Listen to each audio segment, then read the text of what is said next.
Friend, welcome to the Minute. Without a bunch of concentration and intentional effort, trust is a difficult thing to keep aware of in a day to day sense. In the physical world, we, in one sense, trust that gravity continues to work as it should and are likely not to take notice of it until we drop something or take a fall. In a spiritual sense, trust in God acts in much the same way.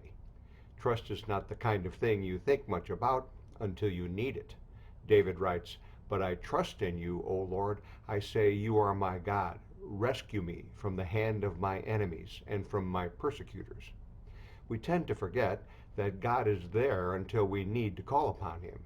Again, it says, "In God whose word I praise, in God I trust, I shall not be afraid."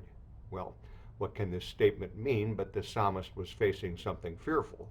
But what if you and I paid more attention to the act of trusting God, to our reliance upon him, to our sure knowledge that he's faithful to support and to companion us?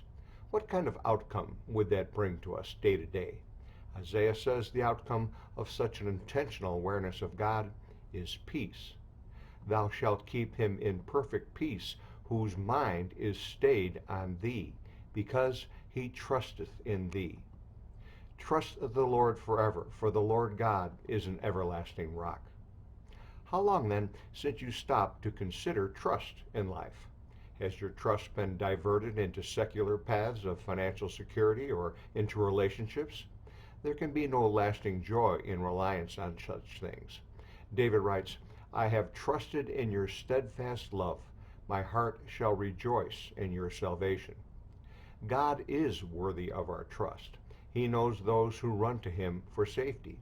Nahum writes, "The Lord is good, a stronghold in the day of trouble. He knows those who take refuge in him."